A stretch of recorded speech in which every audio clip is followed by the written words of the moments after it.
saya mewakili dari penyelenggara mengucapkan selamat datang di Tapak Jejak Launching.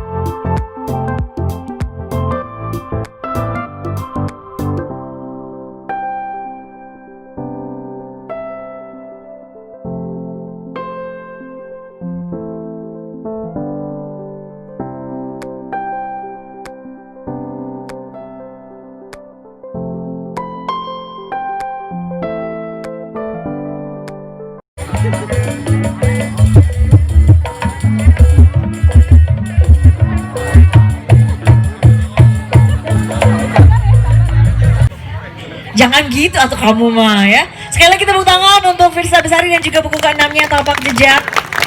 Terima kasih banyak Mbak Lia. Nah, harusnya bukunya tuh 600 halaman, tapi karena di Indonesia tuh ada trauma terhadap buku secara tidak disadari. Ketika kita sekolah dulu kita disuruh beli buku, terus waktu kuliah dipaksa sama dosen. Beberapa dosen memaksa kita untuk beli buku, kalau nggak beli buku buatan dia nggak keluar nilainya. Pasti pernah kayak gitu ya. Secara tidak sadar itu menumbuhkan rasa trauma terhadap buku. Mikir-mikir saya juga kenapa ya judulnya Tapak Jejak. Kayak buku kungfu zaman dulu. Tapak Sakti. Oh, yang ketawa tua. Makanya kamu pura-pura nggak ngerti aja. Iya, pura-pura nggak ngerti aja. Gitu, jadi gitu. Bung Firsa.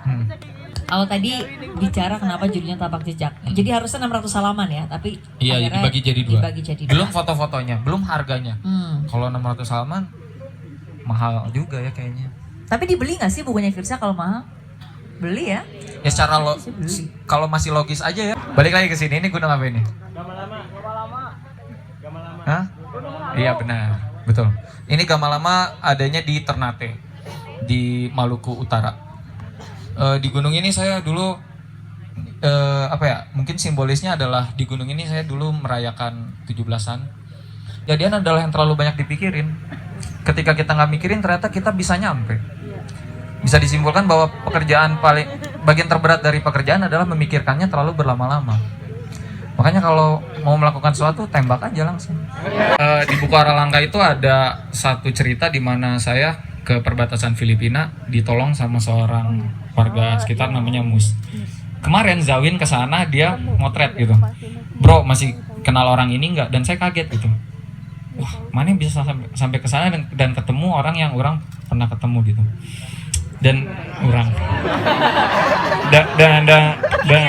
dan salah satu dari anugerah petualangan adalah itu gitu. Ketika kita berjalan ke sebuah tempat, entah bertahun-tahun kemudian ada orang yang kita kenal ketemu orang yang kita kenal gitu. Dan itu lingkarannya bisa berputar lagi dan kita bisa menceritakan hal yang sama. Jadi ketika Zawin ke sana tahun 2019 dan saya ke sana tahun 2013, kita masih bisa dapat pattern yang sama. Dia bilang, saya bilang dulu waktu 2013 di Miangas gini. Dia bilang, iya sekarang masih kayak gini, sekarang ada yang berubah kayak gini. Dan bagi saya anugerah dari bertemu teman-teman baru dan bisa melangkah ke tempat-tempat baru itu gitu, bisa saling bercerita gitu. Saya selalu percaya ini, Kang Aji, rasa takut itu penanda bahwa kita masih jadi manusia ya. Kalau kita nggak punya rasa takut, kita nggak punya rem gitu. Jadi kalau ada orang bilang rasa takut mah hadapin, oh itu mah atuh ngegas terus. Kalau ngegas terus berantem ujungnya. Tapi saya rasa takut itu, teman saya pernah bilang kita selalu menjadikan rasa takut kita tuh musuh gitu ya. Padahal kalau kita bisa memperlakukan rasa takut kita sebagai sahabat kita bisa meneliti dia gitu dan menelaah mana yang harus dihadapi, mana yang harus kita hindari gitu.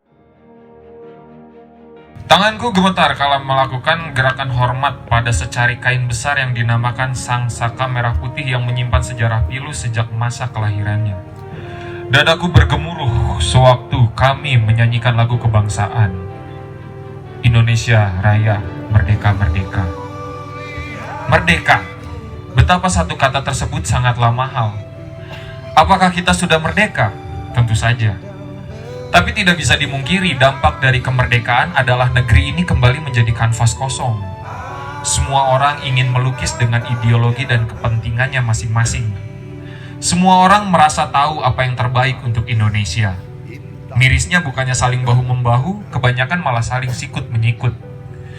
Padahal para pahlawan berjuang memerdekakan negeri ini agar kita bisa merasa bebas berpendapat, bebas belajar, bebas berpendidikan.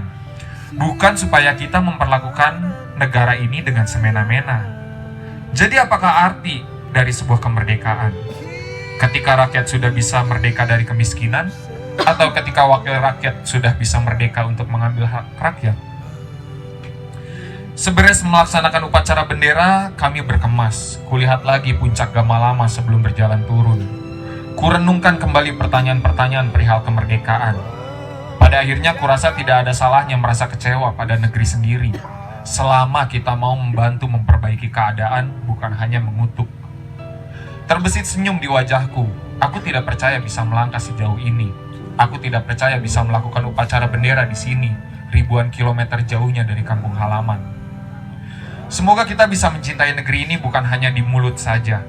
Semoga kita masih berniat untuk memerdekakan Indonesia untuk kesekian kalinya. Kali ini bukan dari penjajahan, tapi dari kemiskinan, kebodohan, dan ketimpangan.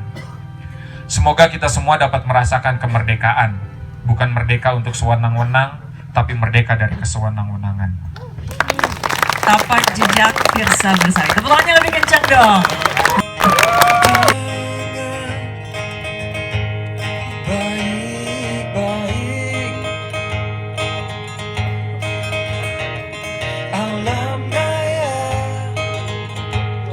Menyapamu, tegaslah, berkemas,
Saat menabung rindu dan indahnya kata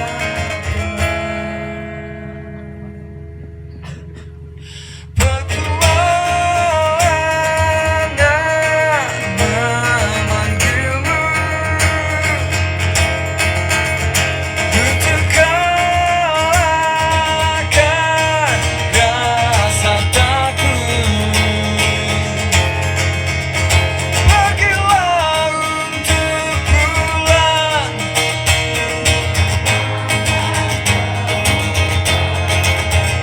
mata sebuah perjalanan,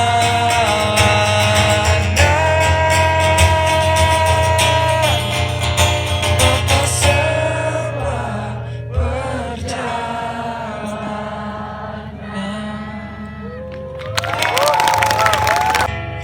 Hadapiku yang pemalas, kadang ku rasa bersalah. Kenapa dulu berpisah, kini kau telah menikah. Tinggalkan hati yang patah,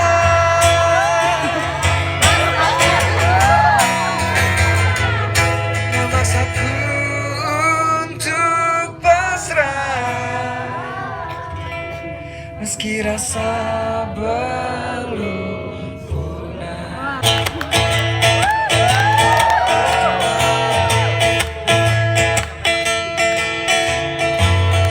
Kesal dengan jarak yang sering memisahkan kita, hingga aku hanya bisa berbincang denganmu di WhatsApp. Aku kesal dengan waktu yang tak pernah berhenti bergerak, barang sejenak, agar ku bisa menikmati tawamu. Ingin ku berdiri di sebelahmu, menggenggam erat jari-jarimu, mendengarkan lagu Sheila on Seven, seperti waktu itu saat kau di sisiku. Dan tunggulah aku di sana, memecahkan celengan rinduku, berboncengan denganmu, mengelilingi kota, menikmati surya perlahan menghilang, hingga kejamnya waktu menarik paksa dari pelukku. Lalu kita kembali menabung rasa rindu, saling mengirim doa sampai nanti sayangku. Asik ya. Karena saya kehilangan kesenangan dalam berstand up. Karena awalnya dulu ketika saya stand up, saya happy gitu, senang gitu ya. Dan kesini saya stand up untuk uang. Jadi menurut saya nominal akan selalu menggeser nilai. Jadi ketika sebuah hobi dilakukan untuk uang, maka itu tidak lagi menjadi sebuah kesenangan. Jadi tahun ini saya berhenti dulu stand up. Saya stand up cuma di acara-acara yang gak dibayar, seperti ini. Benar. Saya cuma stand up di acara yang tidak berbayar. Anjing ngongkos ke sorangan, bro.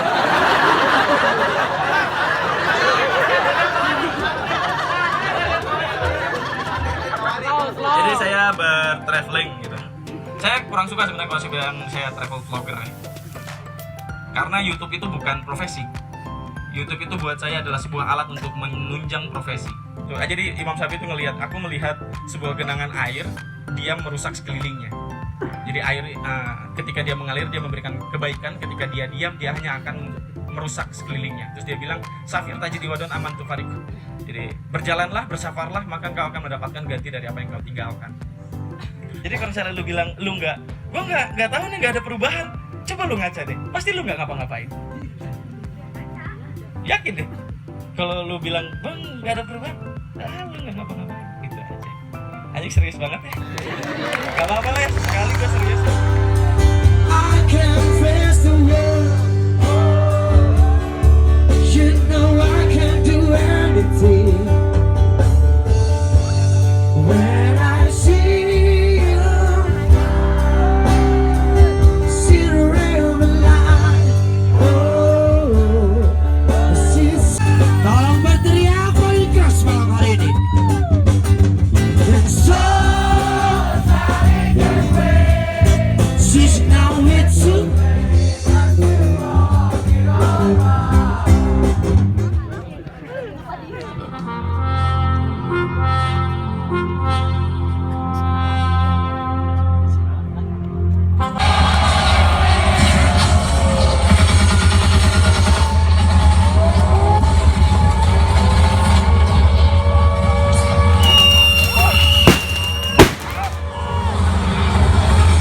10 Januari 1942, Jepang mendarat di Tarakan. 11 Januari di Manado. 24 Januari Balikpapan diduduki. Kemudian 15 Februari Singapura menyerah. 16 Februari Palembang dan Jambi diduduki dan mereka mulai menuju Jawa. Setelah melalui pertempuran habis-habisan oleh pasukan Kenil di Lembang dan Subang, akhirnya tanggal 8 Maret 1942, Hindia Belanda menyerah di Kalijati, Subang. Panglima Tentara Hindia Belanda, Jenderal Ter Voort. Proklamasi kami bangsa Indonesia dengan ini menyatakan kemerdekaan Indonesia. Hal-hal yang mengenai pemindahan kekuasaan dan lain-lain diselenggarakan dengan cara seksama dan dalam tempo yang sesingkat-singkatnya. Jakarta, 17/8/05. Wakil-wakil bangsa Indonesia, Soekarno, Hatta. Proklamasi apa sih? Proklamasi merdeka. Oh, merdeka. Iya.